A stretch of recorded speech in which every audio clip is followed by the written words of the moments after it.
મારી સ્મિતભાઈની first memory બહુ ખતરનાક છે કે એ વખતે વોડાફોન વાળું એક ગીગ કરેલું અમે સાથે એ મને લઈ ગયેલા એક ટેલિફોન નેટવર્ક કંપનીમાં અમે ગીત અરે કર્યું હા હતું. સોરી તો એટલે એની પહેલા એવું થયું કે હું કોલેજ ચાલતી હતી અને કંઈ કામ નહોતું આ નાટક વાટક કરતો હતો પણ આ બધું સ્ટેન્ડઅપ જસ્ટ ચાલુ કરેલું નાનું મોટું કરવાનું તો એમનું માથું બહુ ખાતો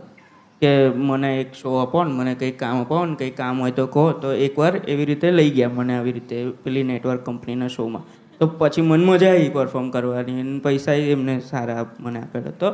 મેં પાછું માથું ખાવાનું ચાલુ કરી દીધું તો એ છે ને પછી એમને કંટાળો આવ્યો મારાથી તો એ શું કરે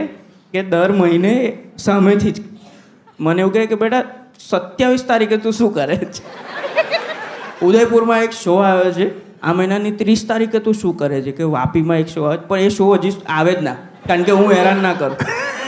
એકવાર તો જાન્યુઆરીમાં મને કીધું કે આવતા મહિનાની 30 તારીખે તું શું કરે છે